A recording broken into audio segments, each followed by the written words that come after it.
Welcome to all of you. Statistical method descriptive statistics class number 22। आज हम लोग पढ़ने वाले हैं मल्टीपल एंड पार्शियल कोरिलेशन और साथ ही साथ जानेंगे मल्टीपल और पार्शियल रिग्रेशन क्या होते हैं। अब तक हम लोगों ने लीनियर रिग्रेशन पढ़ रखा है और लीनियर रिग्रेशन के सारे कॉन्सेप्ट देख चुके हैं। न्यूमेरिकल क्वेश्चन भी हम लोग सॉल्व कर चुके हैं और कुछ थ्योरम्स भी आप लोगों ने पढ़ी थी पिछली क्लास में। तो एक क्विक रिवीजन हो जाए जल्दी से। तो अगर एक रिग्रेशन कोफिशिएंट एक से छोटा है तो दूसरे के बारे में हम क्या कमेंट करेंगे?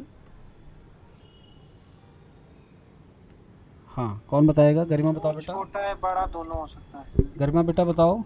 चलो दूसरा दूसरा क्वेश्चन।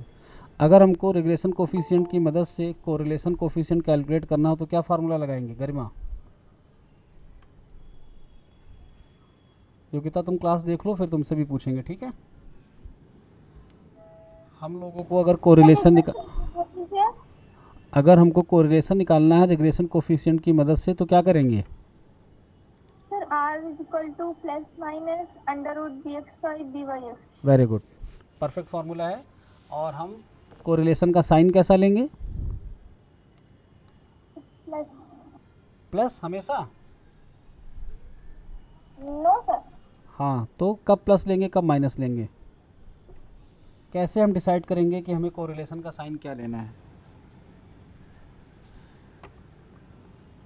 अगर हमारे बी एक्स वाई और बी वाई एक्स दोनों के दोनों नेगेटिव हैं तो हम आर की वैल्यू भी नेगेटिव लेंगे, और अगर दोनों के दोनों पॉजिटिव हैं तो हम आर की वैल्यू भी पॉजिटिव लेंगे। और अगर दोनों अपोजिट साइन के हैं तो ये इक्वेशन ही गलत है। रिग्रेशन की वो इक्वेशन सही ही नहीं है। लाइन ऑफ रिग्रेशन की जो इक्वेशन हम डिराइव करते हैं उसमें रिग्रेशन कोफिशिएंट अपोजिट साइन के नहीं हो सकते, ठीक है? Okay sir. चलो, तो अब हम आते हैं मल्टीपल और पार्शियल कोरिलेशन पे। तो अब तक हम लोगों ने लाइन ऑफ रिग्रेशन को कैसे पढ़ा था? y is equal to A plus B x, जहाँ पर आपको बताया गया था कि x इज़ इंडिपेंडेंट वेरिएबल है और y डिपेंडेंट है। इसी को रिवर्स ऑर्डर में भी हम पढ़ सकते हैं, x is equal to A plus b y, जहाँ पर y इंडिपेंडेंट हो गया और x हो गया y पे डिपेंड। तो इस तरीके से दो लाइन ऑफ रिग्रेशन हमें मिलती हैं, एक y ऑन x, इसको हम y ऑन x कहते हैं, और इसको हम कहते हैं x ऑन y। यहाँ पर जो कोफिशिएंट आता है इसी को हम रिग्रेशन कोफिशिएंट कहते हैं और इस तरीके से लिखते हैं, y ऑन x में y पहले होता है और x ऑन y में x पहले होता है, ठीक है? यहाँ तक हम लोगों ने जब भी कुछ पढ़ा तो ये हमेशा दो रैंडम वेरिएबल के लिए था, एक है हमारा x और दूसरा है y। अब अगर हमारे पास रैंडम वेरिएबल दो से ज़्यादा आ जाए, तो जब दो से ज़्यादा रैंडम वेरिएबल होंगे तो हम इक्वेशन को लिखने के लिए एक्स वाई जेड नहीं यूज़ करते हैं, बल्कि x1 x2 x3 यूज़ करते हैं, क्योंकि दो से ज़्यादा 3 4 5 कितने भी हो सकते हैं। तो एक्स वाई जेड में हम 3 पे रिस्ट्रिक्ट हो जाएंगे, या तो फिर हम w y v u ये सब भी लें, तो बेहतर है हम x1 x2 x3 से डिनोट करते हैं। तो अब की बार मान लो हमारे पास कोई एक रैंडम वेरिएबल है x1, और x1 को हम कह रहे हैं ये डिपेंड कर रहा है x2 और x3 पे। एक्सटेंशन के लिए हम और आगे जा सकते हैं, लेकिन आपको जो आपके सिलेबस में है वो 3 रैंडम वेरिएबल पर बेस्ड है। 3 मतलब जब हमारा एक रैंडम वेरिएबल डिपेंडेंट हो और वो बाकी दो पर डिपेंड कर रहा हो। तो x1 को हम यहाँ पर लेंगे एज अ डिपेंडेंट वेरिएबल और इन दोनों को हम लेंगे इंडिपेंडेंट वेरिएबल। तो सबसे पहले तो हम रियल लाइफ सिचुएशन देखें जहाँ पर एक वेरिएबल को प्रभावित करने वाले दो वेरिएबल्स हैं, यानी एक पर दो लोग इफ़ेक्ट डालेंगे। इसको हम क्या कहते हैं? रिग्रेस्ड, और इसको क्या कहेंगे? रिग्रेसर। नाम याद है सारे? जिस पे फ़र्क पड़ता है हम उसको क्या कहते हैं? रिग्रेस, और जो इफ़ेक्ट डालता है उसको क्या कहते हैं? रिग्रेसर। और नाम कौन कौन बताएगा? डिपेंडेंट और इंडिपेंडेंट तो हो ही गया, एक नाम और बताया था, बताओ क्या था वो? इसको हम कहते हैं एक्सप्लेन्ड, और इन दोनों को क्या कहेंगे? एक्सप्लेनेटरी, यानी जो एक्सप्लेन करने वाले हैं, जो x1 के बारे में हमको आइडिया देंगे। x2 और x3 की मदद से ही हम x1 को निकाल पाएंगे, तो ये एक्सप्लेनेटरी। एक नाम और बताया था हमने, एंडोजिनस और एक्सोजिनस। ये इकोनोमेट्रिक्स में यूज़ होते हैं, जो आगे चलकर आप एमएससी में पढ़ेंगे। तो इस वाले नाम को चाहो तो भूल जाओ, लेकिन बाकी 3 याद रखने हैं आपको अभी के लिए, ठीक है? ओके, तो हमने यहाँ पर एक रैंडम वेरिएबल लिया है x1, जिसको हम डिपेंडेंट कह रहे हैं, जो कि डिपेंड है दो रैंडम वेरिएबल x2 और x3 पे। रियल लाइफ सिचुएशन में हम x1 को मान लेते हैं क्रॉप। अब क्रॉप को मेनली कौन कौन सी चीज़ें इफ़ेक्टेड कर सकती हैं? तो हम कई सारे बता सकते हैं, लेकिन दो जो मेन हैं हम उन्हें लिख लेते हैं। तो एक को हम लिख लेते हैं सॉइल फर्टिलिटी और दूसरे को हम लिख लेते हैं क्वालिटी ऑफ सीड। इनका फ़र्क हमारी फसल पे ज़रूर पड़ेगा। अगर ये दोनों में से हम किसी को चेंज कर रहे हैं तो हमारी फसल पे भी इफ़ेक्ट आएगा। तो crop is affected by the soil fertility and quality of seeds. Another factor और भी हो सकते हैं। जब हम फैक्टर 2 से ज़्यादा बढ़ाएंगे, जैसे कि हम x3 के बाद x4, x5, x6 ले लें, तो ऐसी एनालिसिस को हम कहते हैं मल्टी वेरिएट एनालिसिस। ये बाई वेरिएट थी, ये ट्राई वेरिएट है, और ऐसी एनालिसिस हो जाएगी मल्टी वेरिएट एनालिसिस। अब अगर हम 2 फैक्टर से ज़्यादा लेना चाहें तो किसको किसको ले लेंगे?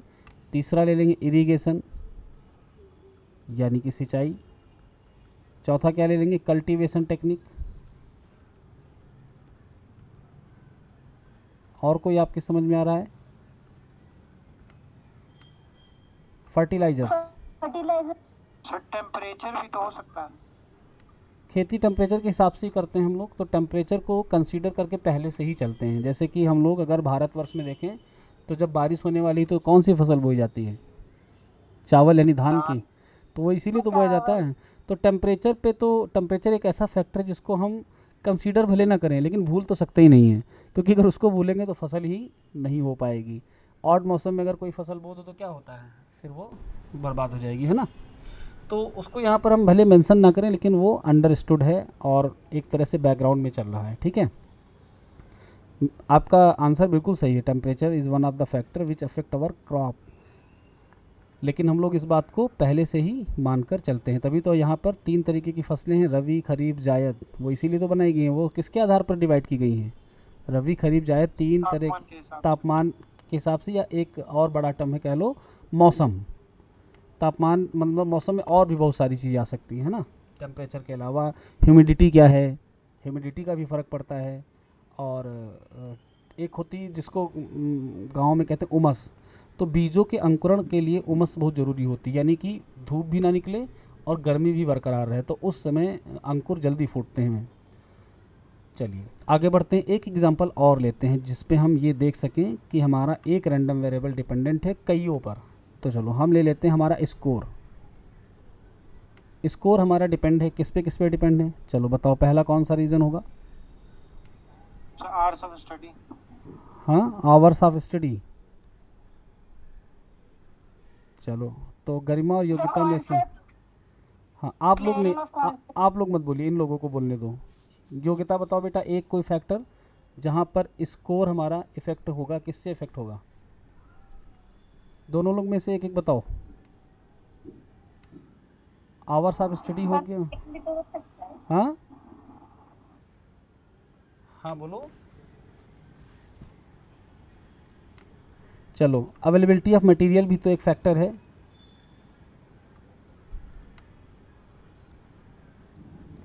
कि नहीं? पढ़ने के लिए मटेरियल का होना ज़रूरी है। अवेलेबिलिटी ऑफ मटेरियल, अच्छा मटेरियल। टीचिंग टेक्निक भी तो एक है, जैसे कि कल्टीवेशन टेक्निक थी, ऐसे ही टीचिंग टेक्निक। या इसको हम स्टैंडर्ड ऑफ स्कूल से भी कंपेयर कर सकते हैं कि स्कूल का स्टैंडर्ड क्या है। There are so many factors which affect our score, और हम मेन फैक्टर की बात कर रहे हैं। तो हम ये तो समझ गए कि मल्टी वेरिएट में हमारे पास, या मल्टीपल पार्शियल रिग्रेशन या कोरिलेशन पढ़ते समय हमारे पास रैंडम वेरिएबल 2 से ज़्यादा रहेंगे। अब कोरिलेशन क्या था? जब हम देखते थे x1 और x2 के बीच में क्या रिलेशनशिप है, तो हम इसको कहते थे कोरिलेशन। अब की बार हमको x1 पे इफ़ेक्ट जानना है x2 और x3 का कंबाइंड। तो जब हम इस x1 पर x2 और x3 का कंबाइंड कोरिलेशन निकालते हैं तो हम इस टर्म को क्या नाम देते हैं?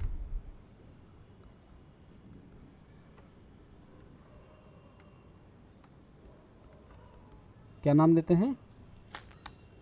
Multiple correlation. तो आप कोरिलेशन में और मल्टीपल कोरिलेशन में डिफरेंस क्रिएट कर सकते हैं, समझ सकते हैं ना। मल्टीपल क्या है? At the same time if our dependent variable is affected by many other variables, then the relationship between dependent and all these independent are called multiple correlation. clear? अब पार्शियल क्या है? पार्शियल ये होता है कि random variable तो हमारे पास अभी भी उतने ही हैं, लेकिन हम यहाँ पर x3 को छोड़ रहे हैं और सिर्फ x2 और x1 के बारे में जानना चाह रहे हैं। यानी हमने अपनी एनालिसिस में फैक्टर तो कई सारे लिए थे, लेकिन उन फैक्टर्स में से हम केवल किन्हीं दो के बारे में रिलेशनशिप को जानना चाह रहे हैं। तो पार्शियल वर्ड का मतलब तो पता ही है, आंशिक रूप से। आंशिक रूप से मतलब कुछ को छोड़ के कुछ को ले रहे हैं। तो इस वाले टर्म का अगर हम कोरिलेशन निकालेंगे तो नाम क्या देंगे? Partial correlation.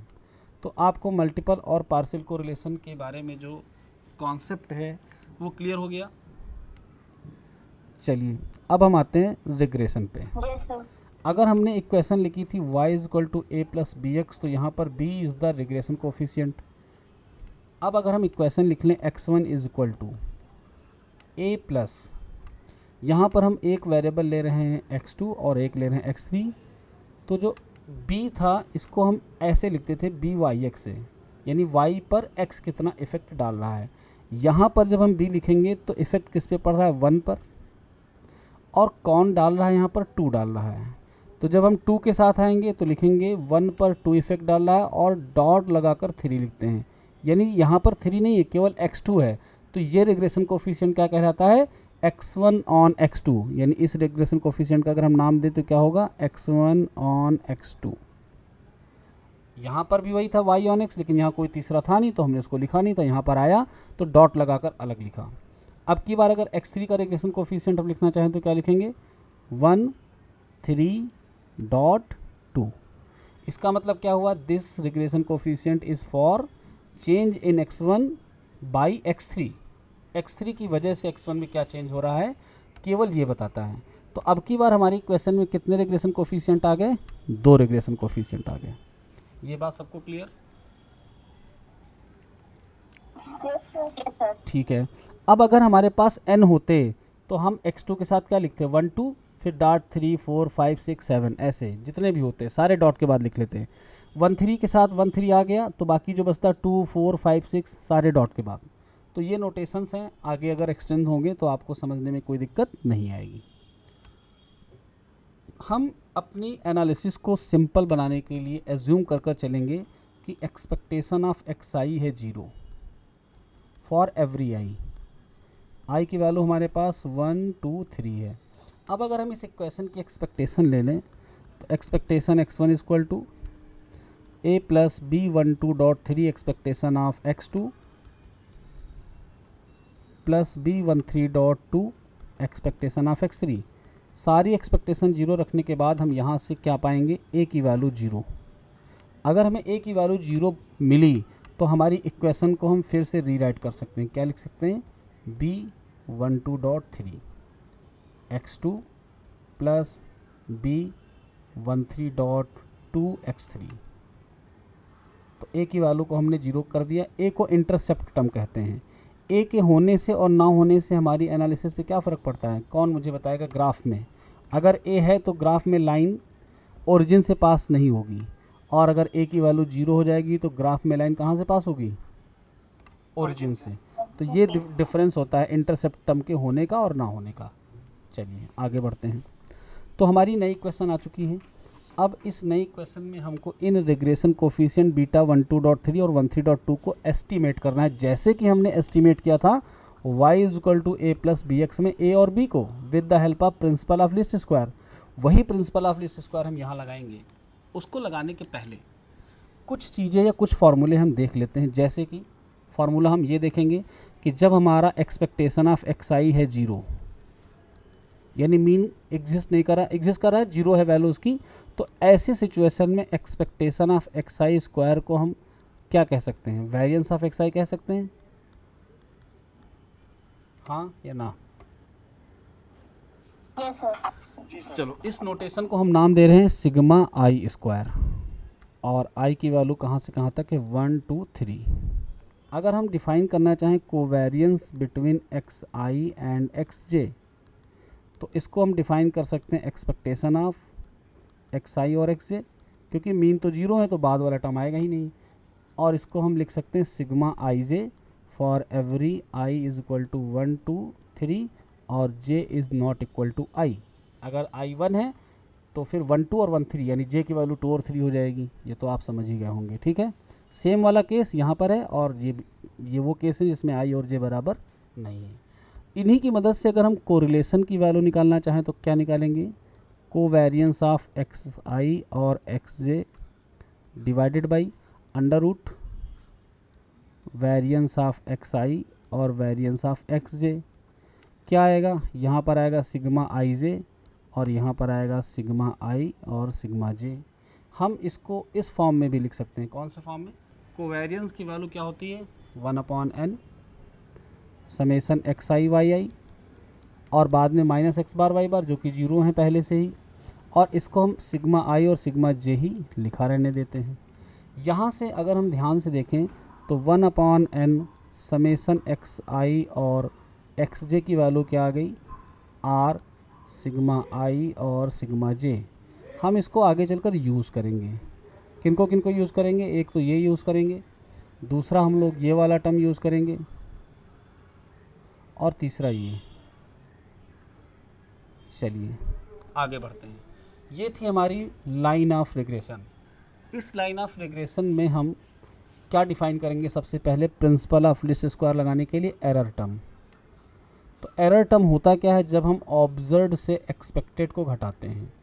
तो अगर हम थोड़ी देर के लिए इसको ऑब्जर्व इक्वेशन मान लें तो हमको इसकी एक्सपेक्टेड इक्वेशन चाहिए होगी।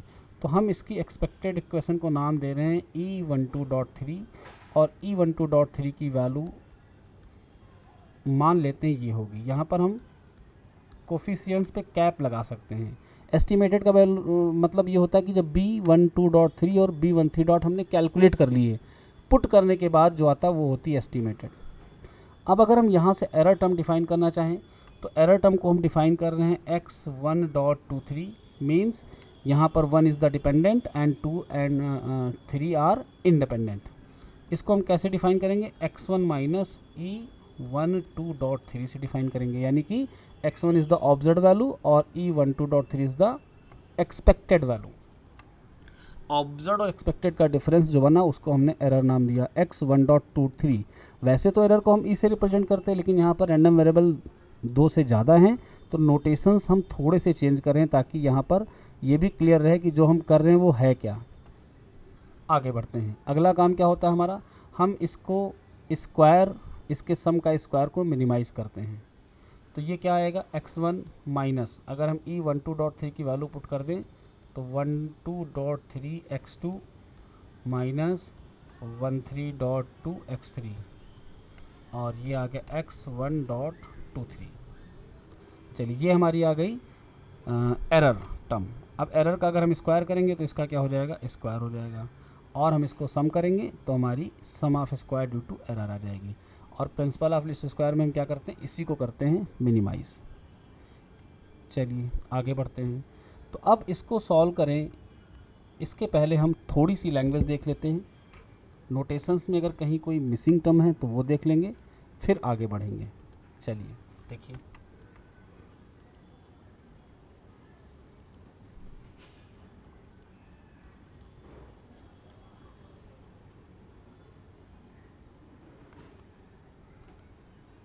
when the value of one variable are associated with और इन्फ्लुएंस बाय अदर वेरिएबल, जब कभी किसी एक वेरिएबल की वैल्यू कुछ दूसरों से जुड़ी हो या उनसे इन्फ्लुएंस हो।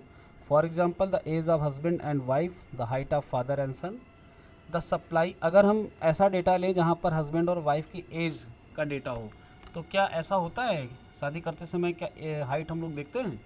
बिल्कुल, यानी डेटा इन्फ्लुएंस हो रहा है किसी एक की वजह से दूसरे का। Height of father and son, the supply and demand of a commodity and so on. Karl Pearson coefficients of correlation can be used as a measure of linear relationship.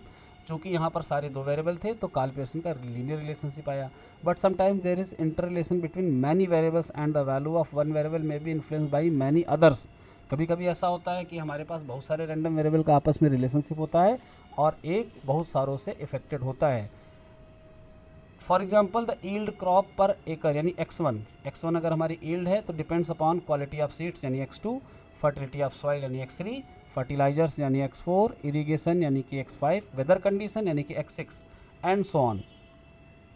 whenever we are interested in studying the joint effect of a group of variables upon a variable, यानी हम x1 पर बाकी सब का effect जानना चाह रहे हैं, यहाँ पर लिखा not included in the group, यानी जिस पर इफेक्ट जानना चाह रहे हैं उसको ग्रुप में नहीं लेंगे, x1 अलग रहेगा और x2 से लेकर बाकी सारे अलग रहेंगे।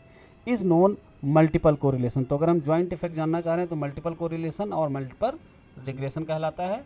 If we are interested in the relationship between two variable only, केवल दो के बारे में, then there are two alternatives, अगर केवल दो का हम जानना चाह रहे हैं तो अल्टरनेटिव्स में क्या क्या है, we consider only these two members of the observe data in which other members have specified value, यानी बाकियों की हम कुछ ना कुछ वैल्यू ले लेंगे। वी में eliminate mathematically the effect of the other variables, या फिर हम बाकियों को एलिमिनेट कर देंगे, या तो हम उनकी कुछ वैल्यू पुट करेंगे या तो उनको गायब करेंगे। The correlation and regression only between two variates eliminating the linear effect of the other variates in them is called partial correlation and partial regression. तो ये तो थी डेफिनेशन। नोटेशंस के बारे में हमने आपको अभी बताया, नोटेशंस आपने देख लिए। अब यहाँ पर लाइन लिखी हुई है प्लेन ऑफ रिग्रेशन, इसका क्या मतलब हुआ? अभी तक हम लोग जब दो रैंडम वेरिएबल पढ़ रहे थे तो क्या कह रहे थे, लाइन ऑफ रिग्रेशन। जब दो रैंडम वेरिएबल को अगर हम ग्राफ पेपर पे प्लॉट करेंगे तो क्या बनेगा, लाइन बनेगी।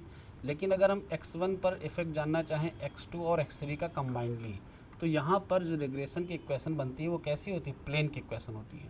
जैसे कि मान लो हम तीन एक्सेस बना लेते हैं, यहाँ पर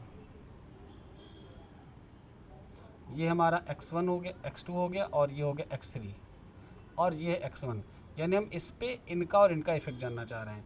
तो इनके और इनके इफेक्ट का अगर हम ग्राफ ड्रॉ करना चाहेंगे कंबाइंडली तो वो लाइन नहीं बनेगी, बल्कि क्या बनेगा, दो एक्सिस पे जब भी हम कुछ प्लॉट करेंगे तो क्या बन के आएगा, प्लेन। ये बात सबको क्लियर है? ठीक है, आगे बढ़ते हैं हम लोग।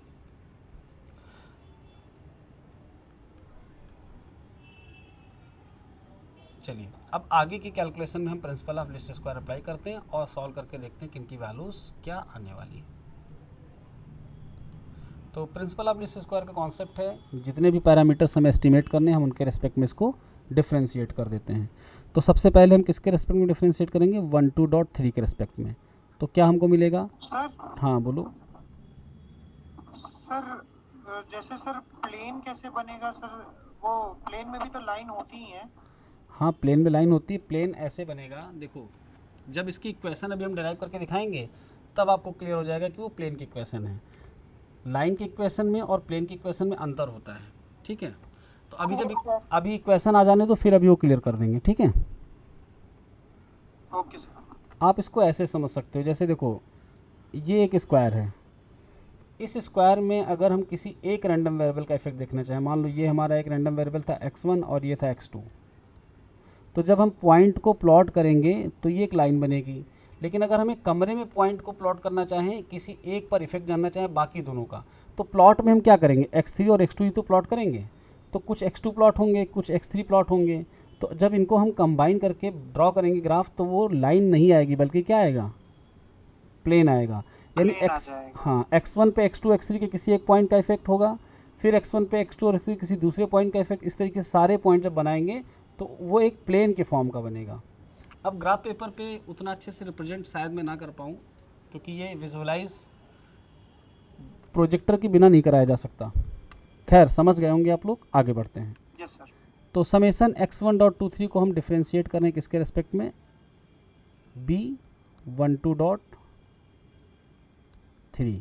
तो 12.3 में करेंगे तो आएगा 2 टाइम्स समेसन अपनी जगह पे, यहाँ पर आएगा x1 minus B 12.3 x2 minus B 13.2 x3, और इसका स्क्वायर था तो हम इसको फिर से b12.3 के रेस्पेक्ट में करेंगे तो क्या आएगा, एक माइनस x2 आ जाएगा, और इक्वल टू हम लोग क्या पुट करते हैं, 0। तो अगर यहाँ से हम इक्वेशन निकालें, माइनस और 2 को तो 0 की तरफ भेज देंगे, तो देखिए क्या बचेगा, summation x1 x2 minus b12.3 summation x2 square minus b13.2 summation, minus हम इधर भेज चुके हैं तो कंफ्यूज मत होना, ये वाला माइनस 0 की तरफ जा चुका है, ठीक है, x2 x3 इक्वल टू 0। अब अगर ऊपर जितनी चीज़ें थी उनका हम यूज़ करें, जैसे कि इसका यूज़ करें, तो हम क्या लिखेंगे, इसको एक टर्म यहाँ पर और बढ़ा लो, जब रैंडम वेरिएबल 2 से ज़्यादा हैं तो इस फॉर्मूले में इस आर को हम आई जे से डिनोट करते हैं, यानी relationship between ith and jth। क्योंकि आई की वैल्यू 1 होगी, जे की वैल्यू 2 होगी तो R12 लिखेंगे, आई की वैल्यू 1, जे की 3 होगी तो हम R13 लिखेंगे। तो इसका नाम हो गया Rij। ठीक है, चलिए अब अगर ध्यान से देखो और इस फॉर्मूले का यूज़ करो तो हम इसकी जगह पे क्या लिख सकते हैं, n times R23 sigma 2 sigma 3 लिख सकते हैं कि नहीं। चलिए पहले वाले को हम लिखते हैं। तो पहले वाले को लिखेंगे n टाइम्स और R12 सिग्मा 1 एंड सिग्मा 2। इस वाले को अगर लिखते हैं तो समेसन एक्स आई स्क्वायर को हम क्या लिखेंगे, n सिग्मा 2 स्क्वायर। सही है कि नहीं बताओ। समेसन एक्स आई स्क्वायर है, अगर हम सिग्मा का फार्मूला लिखें तो कैसे लिखते हैं, 1/n समेसन एक्स आई माइनस एक्स बार स्क्वायर, जहाँ पे एक्स बार है 0 तो समेसन एक्स आई स्क्वायर तो बचेगा। तो आई की वैल्यू 1 है तो सिग्मा 1, 2 है तो सिग्मा 2। समझ गए। ठीक है, तो 2 वैल्यूज पुट हो चुकी हैं, तीसरी पे आते हैं। तीसरी क्या है, 2 3, तो माइनस बीटा 13.2 और इसको हम लिखेंगे समेसन x2 x3 को R23 और n से मल्टीप्लाई भी होगा और साथ ही साथ क्या लिखेंगे, सिग्मा 2 और सिग्मा 3 इक्वल टू 0। अब आपको दिख रहा होगा पूरी इक्वेशन में n है, तो हम पूरी इक्वेशन में n तो हटा रहे हैं, साथ ही साथ हम बीटा 123 और 132 को प्लस में करने के लिए उस तरफ ले जाएंगे। तो क्या लिखेंगे, बीटा 12.3 सिग्मा 2 स्क्वायर, n हट गया, प्लस B13.2 और इसके साथ क्या है R23 सिग्मा 2 सिग्मा 3, n हट गया और ये वाला टर्म उस तरफ जब जाएगा तो माइनस में हो जाएगा, n हट चुका है, ये आएगा R12 sigma 1 sigma 2 equal to 0। तो हमने पहली इक्वेशन बना ली है। अब इसी इक्वेशन को दूसरी के साथ मिलाकर जब सॉल्व करेंगे, किसके लिए, इनके लिए और इनके लिए, तो हमारे रिग्रेशन कोफिशिएंट एस्टिमेट हो जाएंगे। चलिए आगे बढ़ते हैं और बनाते हैं सेकंड इक्वेशन। तो del square x1.23 divided by, अब की बार आएगा 13.2। तो इक्वेशन में चेंज क्या आएगा, एक तो -2 आएगा, माइनस को और 2 को हम उधर डायरेक्ट शिफ्ट कर दे रहे हैं, और अब की बार इसके रिस्पेक्ट में हो रहा है तो x3 साथ में आएगा। तो हम यहाँ से डायरेक्ट इक्वेशन लिख दें x3 से मल्टीप्लाई करके, समेसन x1 x3 पहली वैल्यू आएगी माइनस B12.3 समेसन x3 और x2 आएगी दूसरी वैल्यू माइनस B13.2 और अब की बार आएगा समेसन x3 स्क्वायर। क्या सभी लोग समझ पाए।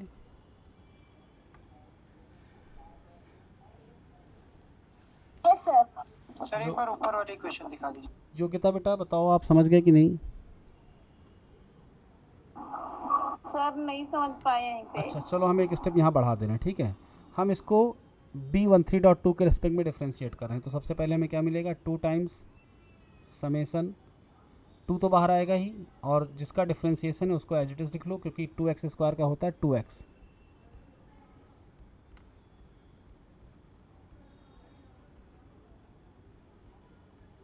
तो ये तो 2x हो गया। अब x का फिर से करेंगे तो इसका आएगा माइनस x3। किसके रेस्पेक्ट में हम कर रहे हैं, बीटा 13.2 के रेस्पेक्ट में।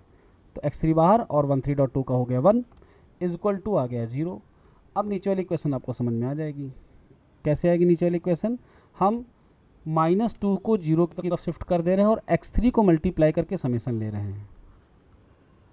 तो x3 1 से मल्टीप्लाई होगा तो x1 x3 आएगा और समेसन लग गया, x2 से आएगा तो x3 x2 आएगा और ये कांस्टेंट टर्म बाहर समेसन के, और x3 स्क्वायर हो गया। समझ में आ गया। जी सर आ गया। अब इसमें भी हम n के टर्म में पुट करेंगे और बाद में हम इसको रीराइट भी करेंगे इस तरह की फॉर्म में लाने के लिए। हाँ बोलो सर, ये समेशन x3 पे तो है नहीं। समेसन बेटा सब पे है, जितने भी x1 x2 है सब में समेसन है। ये समेसन n पे चल रहा है, i is going from 1 to n। Actually में हम जब डेरिवेशन कर रहे हैं तो हमने i को सब में ओमिट कर रखा है, ठीक है। हमको जब डेटा मिलेगा तो क्या होगा, जैसे हमारा पहले खेत की वैल्यू थी, हम इसको ऐसे लिख रहे हैं x1i is equal to b12.3 x2i plus b13.2 x3i। ये i की वैल्यू 1 पुट करोगे, पहले खेत का हमको फसल मिल गई, i की वैल्यू 2 पुट करेंगे, दूसरे खेत की फसल। समझ के है? समझ गया सर। हमने आई को ओमिट कर रखा है, क्योंकि आई आता ना तो बड़ी दिक्कतें आती। तो टोटल हमने कितने खेतों की फसल ली, कैपिटल एन, तो I going from 1 to dot dot N. जब Y equal to A plus B X था तो इसमें भी तो नहीं था आई, तब समझ में आ गया था क्योंकि तब दो वेरिएबल थे। खैर कोई नहीं, आ गया होगा आपको समझ में। आई यहाँ पर सारे अंडरस्टूड हैं, summation i going from 1 to n चल रहा है। ओके, आगे बढ़ते हैं। तो यहाँ पर हम यूज़ करेंगे ऊपर वाले फार्मूले। तो समेसन x1 x3 की जगह पे क्या आ जाएगा, R12 sigma R13 sigma 1 sigma 3 और साथ में एक n भी तो आएगा। ठीक है, फार्मूला सबको क्लियर हो रहा है? ऊपर से देख लो एक बार, ये देखो समेसन xi xj की जगह पे क्या आ रहा है, n rij sigma i sigma j। अब जरा नेक्स्ट वाले की वैल्यू पुट करते हैं हम लोग। तो नेक्स्ट वाले में β12.3 साथ में रहेगा और इसकी वैल्यू क्या आ जाएगी, n टाइम्स R23 या 32 भी लिख लो तो कोई फ़र्क नहीं पड़ना है, सिग्मा 2 एंड सिग्मा 3। इसमें आएगा β13.2 और इसकी जगह पे आएगा n सिग्मा 3 स्क्वायर, क्योंकि ये वेरिएंस का फार्मूला है। कहीं पर किसी को कोई डाउट हो तो पूछ जरूर लेना, क्योंकि डेरिवेशन हो रहा है, कहीं भी अगर आपको समझ में नहीं आया तो दिक्कत होगी। ठीक है, अब हम इसको फिर से रीराइट करेंगे, यानी जीरो के उस तरफ शिफ्ट करके और n से डिवाइड भी करके। तो सबसे पहला टर्म हम कौन सा लिखेंगे, जो इसका पहला टर्म है β12.3 जो कि यहाँ पर है, n हटाइए और बाकी टर्म लिख दीजिए प्लस में करके 12.3 R23 सिग्मा 2 सिग्मा 3। इसके बाद हम लिखेंगे b13.2 जो कि यहाँ पर है, क्या लिखेंगे, प्लस b13.2 n कॉमन लेके हमने हटा ही दिया है, ये सिग्मा 3 स्क्वायर, और ये टर्म आएगा माइनस में n हटने के साथ, R13 sigma 1 sigma 3 equal to 0। तो ये आ गई हमारी इक्वेशन नंबर 2। दो रिग्रेशन कोफिशिएंट थे, दोनों के लिए हमने दो इक्वेशन डराइव कर ली। अब हम इनको एस्टीमेट करने के लिए यूज़ करेंगे क्रॉस मल्टीप्लिकेशन मेथड। तो हमारा पहला रैंडम वेरिएबल है b12.3 और दूसरा रैंडम वेरिएबल हमारा क्या है, b13.2। इसके आगे माइनस लगा दो, सॉल्व करना तो जान रहे हो ना क्रॉस मल्टीप्लिकेशन से सब लोग। और तीसरे टर्म के लिए हम क्या लिखेंगे यहाँ पर 1, क्योंकि बाकी सारे कांस्टेंट है, वेरिएबल दो ही हैं। तो जल्दी से हम इनकी वैल्यूज़ लिख लेते हैं। जब हम b12.3 पे आएंगे तो कोफिशिएंट में हम क्या क्या लिखेंगे, ये तो सबको पता है, समझाने की ज़रूरत तो है नहीं, R23 सिग्मा 2 सिग्मा 3 सही है, और क्या लिखेंगे माइनस R12 सिग्मा 1 सिग्मा 2। कोई दिक्कत नहीं किसी को? एक काम हम और कर सकते थे, अगर ऊपर वाली इक्वेशन में देखें तो सिग्मा 2 पूरी इक्वेशन में कॉमन है, दिख रहा सबको? तो क्या हम सिग्मा 2 हटा दें, यहाँ से सिग्मा 2 गायब कर दें? सिग्मा 2 हटा देंगे तो क्या बचने वाला, सिग्मा 3 हाँ सिग्मा 2 स्क्वायर जहाँ पर होगा वहाँ पर क्या बच जाएगा, देखो यहाँ से सिग्मा 2 गया, यहाँ से सिग्मा 2 गया। और नीचे वाली इक्वेशन को अब लिखते हैं। अभी हम किसके लिए लिख रहे हैं, b12.3। तो क्रॉस मल्टीप्लिकेशन का रूल क्या होता है, हम इसको नहीं लिखेंगे, किसके किसके कोफिशिएंट लिखते हैं, इसके और इसके। तो अभी हमने इसके लिख लिए सिग्मा 2 को हटाते हुए। अब आते हैं इस पे, इसका क्या लिखेंगे, तो सिग्मा 3 पूरी इक्वेशन में है तो एक सिग्मा 3 यहाँ पर लिख लो, एक हटा दो, और साथ में क्या आएगा माइनस R13 सिग्मा 1। समझ पा रहे हो सब लोग, कोई दिक्कत तो नहीं? अगर हो तो हम इक्वेशन रीराइट, एक काम करते हैं निकेत, हम इक्वेशन को रीराइट कर लेते हैं, ठीक है, नहीं तो फिर अभी कन्फ्यूज़न होना शुरू हो जाएगी। ये पूरा हटा देते हैं क्योंकि थोड़ा सा टाइम ज़्यादा भले लगेगा, लेकिन ये अच्छे से हो जाएगा, है ना।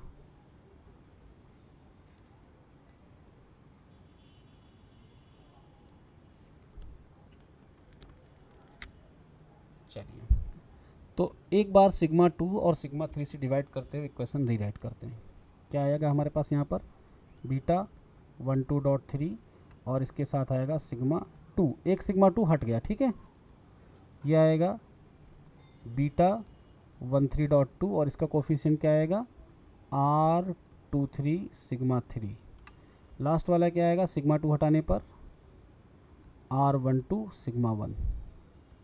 चलिए ये हो गई हमारी इक्वेशन नंबर 1 फाइनल इक्वेशन। अब दूसरी वाली के पे आते हैं। तो यहाँ पर है बीटा 12.3 और यहाँ से सिग्मा 3 हटाना है, तो क्या बचा सिग्मा 2 और R23। नेक्स्ट वाले पे आते हैं, सिग्मा 3 हटेगा तो क्या बचेगा सिग्मा 3 B13.2 और यहाँ से अगर सिग्मा 3 हटाएंगे तो आएगा R13 सिग्मा 1। सही है। चलिए अब हम इनको फिर से लिखते हैं।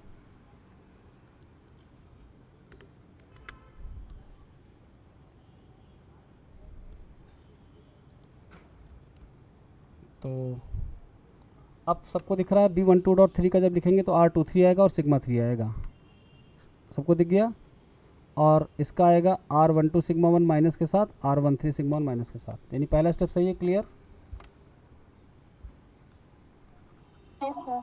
दूसरे पे आते हैं 13.2 पर। तो इसके लिए हम क्या लिखेंगे सिग्मा 2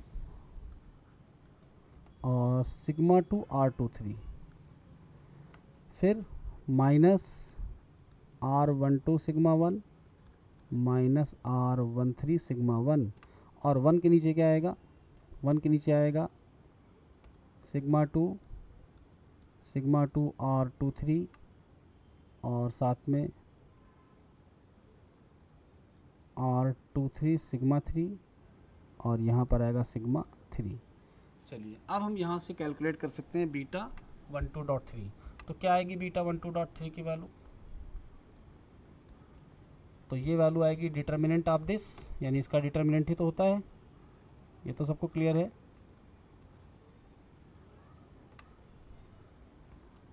चलिए तो बीटा 12.3 की वैल्यू जो डिटर्मिनेंट में आएगी, इस डिटर्मिनेंट से हम कुछ कॉमन ले सकते हैं क्या, हम यहाँ से सिग्मा 1 और सिग्मा 3 कॉमन ले सकते हैं और डिटर्मिनेंट में जो बचने वाला है वो क्या बचेगा R23 माइनस R12 और यहाँ पर बचेगा 1 और यहाँ पर माइनस R13। आप सभी को पता है ना कि डिटर्मिनेंट में अगर किसी रो में या किसी भी कॉलम में कोई एलिमेंट है तो हम कॉमन ले सकते हैं, जबकि मैट्रिक्स से जब पूरी मैट्रिक्स में होगा तभी कॉमन ले पाएंगे। इसके डिवीज़न में कौन जाएगा, ये वाली मैट्रिक्स। तो इसमें भी आपको सिग्मा 2 और सिग्मा 3 कॉमन दिख रहा है, तो लिख लेते हैं सिग्मा 2 एंड सिग्मा 3। और इस डिटर्मिनेंट में क्या बचने वाला है 1 R23 और साथ में R23 और यहाँ पर 1। ये आ गई बीटा 12.3 की वैल्यू। यहाँ से अगर ध्यान से देखो तो सिग्मा 3 कैंसिल हो जाएगा, यानी आएगा सिग्मा 1 2। अब ज़रा आइए अपने बी वाई एक्स पे। बी वाई एक्स को जब हम लिखते थे तो क्या लिखते थे r sigma y upon sigma x, याद आया। Yes sir. Y on x में वाई का वेरिएंस स्टैंडर्ड डिवीजन ऊपर और एक्स का नीचे आता था। यहाँ पर 1 2 है तो 1 का स्टैंडर्ड डिवीजन ऊपर और 2 का नीचे आया है। अब ये जो टर्म्स आ रहे हैं इनको भी हम याद करने का आपको शॉर्ट ट्रिक बताते हैं, ठीक है। नेक्स्ट आएगा बीटा 13.2 माइनस के साथ है तो हम माइनस को तो इधर शिफ्ट कर लेते हैं और अब देखते हैं यहाँ पर आने क्या वाला है। तो ये टर्म्स 1 के साथ मल्टीप्लाई होकर ऊपर जाएगा और यहाँ से कॉमन क्या है सिग्मा 1 और सिग्मा 2, ठीक है। जब हम इसको लिखेंगे तो क्या लिखेंगे 1 minus R12 R23 minus R13। चाहो तो इस माइनस को अंदर भेज के इन दोनों माइनस को प्लस कर दो, क्योंकि जैसे माइनस कॉमन बाकी चीज़ें कॉमन ली वैसे हम माइनस भी कॉमन ले सकते हैं, तो हम इनको प्लस बना दें, ठीक है। अपॉन में देखिए क्या आने वाला है, अपॉन वाला जो इधर का है वो सेम लिख दो क्योंकि वो तो सेम ही है। Sigma 2 sigma 3 1 and R23 and 1। बस इसके आगे भी इसको सॉल्व मत करो। हम आपको टेक्निक बताते हैं जब आप डायरेक्ट ये वैल्यू याद कर सकते हो। देखिए कैसे, हम यहाँ पर एक नया मैट्रिक्स डिफाइन करेंगे जिसका नाम है ओमेगा। क्या है ओमेगा, ज़रा देखते हैं। ओमेगा को हम कह रहे हैं कोरिलेशन की ये मैट्रिक्स है। इस कोरिलेशन की मैट्रिक्स में जो डायगोनल एलिमेंट्स हैं वो 1 हो जाएंगे।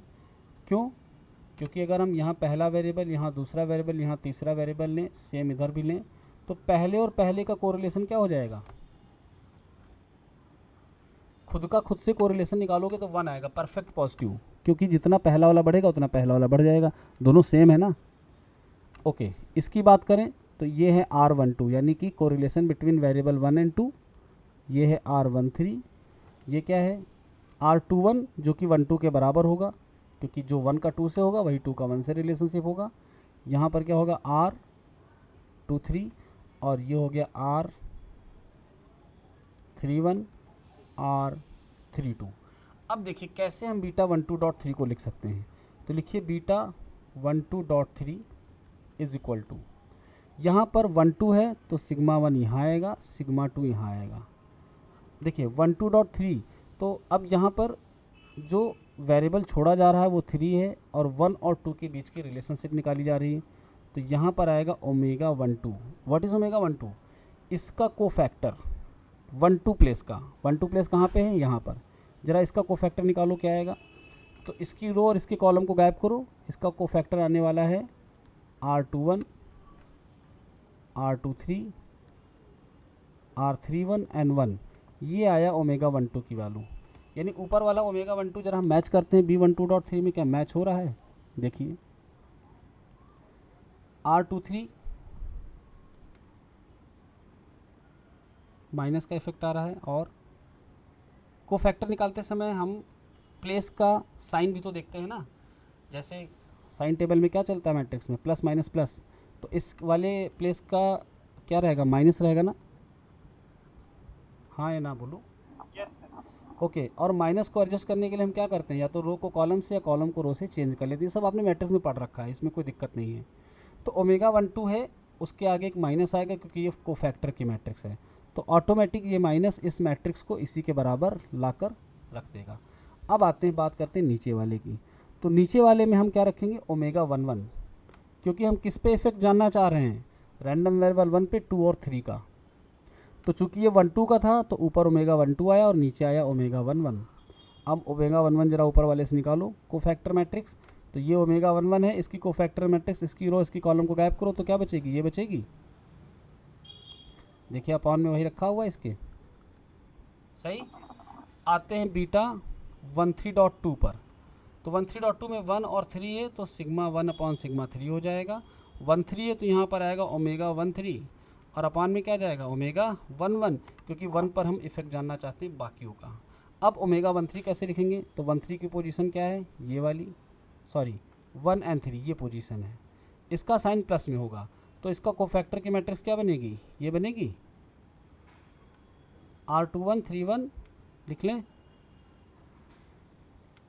ये डिटर्मिनेंट है, सॉरी, R21 1 R31 और R32 अपॉन में ओमेगा 11 वही रहेगा जो सेम है। अब जरा मैट्रिक्स मैच करो, क्या मैच हो रही है ऊपर वाले से, R21 32 311, जब हम इसको सॉल्व करेंगे तो इसी के बराबर आएगा। यहाँ पर साइन क्या था इसका, माइनस प्लस माइनस प्लस, इसका तो प्लस में ही था। इसको जरा देखो सॉल्व करके तो क्या आ रहा है, R13 माइनस R23 और R12। जरा यहाँ से सॉल्व करो, रिवर्स आ रहा है क्या, ये रिवर्स क्यों आ रहा है,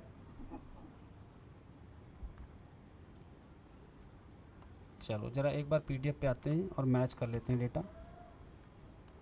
तो बीटा 12.3 का बीटा 131 सिमिलर ओमेगा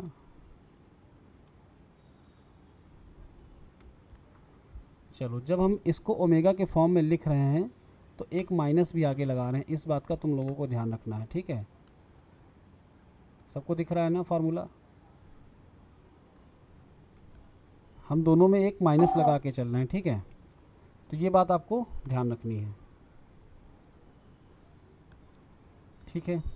तो नोट्स को देखेंगे और जो भी चीज़ें मैंने आज करवाई हैं उनको एक बार अच्छे से रीराइट करोगे तो सारी चीज़ें आपको क्लियर हो जाएंगी। अब हम एक काम करते हैं कि हम इन की वैल्यूज़ को रिलेशनशिप में, उसमें जो हमने लाइन की इक्वेशन ली थी उसमें पुट कर देते हैं। क्या थी हमारी लाइन की इक्वेशन, फार्मूले में यहाँ माइनस लगा लो और ऊपर का फार्मूला कहाँ गया, ये वाला, यहाँ पे एक माइनस लगा लो, बाकी सब सही है, ठीक है। हमारी इक्वेशन थी x1 is equal to B12.3 x2 plus B13.2 x3। अगर हम इनकी वैल्यूज़ यहाँ पुट कर दें तो क्या आएगा, तो हमको x1 इज इक्वल टू मिलेगा माइनस सिग्मा 1 अपॉन सिग्मा 2 और ओमेगा 12 अपॉन ओमेगा 11, साथ में मिलेगा माइनस सिग्मा 1 अपॉन सिग्मा 3 और ओमेगा 13 अपॉन ओमेगा 11। ये मिल गई इक्वेशन। तो एक काम करते हैं कि हम इस इक्वेशन में इन सब को एक तरफ शिफ्ट कर लेते हैं। देखिए वैल्यू सारी सही है, हाँ। तो ओमेगा 11 जो इस तरफ है इसको हम इस साइड भेजकर x1 से मल्टीप्लाई कर देंगे, तो ये आ जाएगा x1 के साथ ओमेगा 11 और सिग्मा 1 यहाँ पर है वो इस साइड आएगा तो x1 को डिवाइड करेगा। बाकी ये सारी माइनस की वैल्यू अगर हम इस तरफ उठा लाएं तो क्या होगा, यहाँ पर x2 और x3 भी लिख लो वेरिएबल की वैल्यू। तो अगर इस माइनस को हम इस तरफ शिफ्ट करेंगे ये क्या बनेगा, omega 12 x2 upon sigma 2 plus omega 13 x3 upon sigma 3। ये इक्वेशन को याद करने का सबसे आसान तरीका है। सारे 1 इकट्ठा, सारे 2 इकट्ठा, सारे 3 इकट्ठा और 2 के साथ ओमेगा 12 आएगा, क्योंकि ये बताया जाता है रिग्रेशन कोफिशिएंट x1 का x2 पर और ये बताता है x1 का x3 पर। तो ये हो गई simplest equation of regression after estimating the regression coefficient. जहाँ पर ओमेगा क्या है वो आप इस मैट्रिक्स से निकाल लोगे। तो सभी को सारी चीज़ें क्लियर हो गई। तो अभी तक आपने जो कुछ पढ़ा वो थी 3 रैंडम वेरिएबल की रिग्रेशन इक्वेशन और उनमें आए हुए रिग्रेशन कोफिशिएंट का एस्टिमेशन। अब आगे की क्लास में हम आपको डिफाइन करेंगे कोफिशिएंट ऑफ मल्टीपल कोरिलेशन होता क्या है और कैसे हम इसको निकालते हैं इस ओमेगा के फार्मूले से। इसके बाद डिफाइन करेंगे कोफिशिएंट ऑफ पार्शियल कोरिलेशन कैसे कैलकुलेट करेंगे और फिर मल्टीपल कोरिलेशन और पार्शियल कोरिलेशन को टोटल के टर्म में देखेंगे कैसे आता है। तो इन्हीं पे बेस्ड कुछ क्वेश्चन जो आपके एग्ज़ाम में आए हुए हैं 2014 क्वेश्चन नंबर 7B ग्रेजुएशन के एग्ज़ाम में आया हुआ है, इसी तरीके के कुछ और क्वेश्चन। तो फिर आज की क्लास यहीं तक रखते हैं। किसी के मन में कोई सवाल, कुछ डाउट कहीं भी तो बोल सकते हो। अच्छा, सभी लोग को समझ में आई जो इक्वेशन हमने करवाई, हाँ या ना? Yes sir. एक बार ज़रा आप लोग इसको रिवाइज़ कर लेना तो और अच्छे से क्लियर हो जाएगा, क्योंकि डेरिवेशन है और थोड़ा बड़ा डेरिवेशन था, तो इसलिए ये तो है कि एक बार में आइडिया पूरा लग गया है, लेकिन पूरा समझने के लिए आप इसको रिवाइज़ कर लोगे तो अच्छा रहेगा। ठीक है, चलिए फिर क्लास आज की यहीं तक। Yes, sir. Thank you and good night. मिलते हैं कल सेम टाइम पे।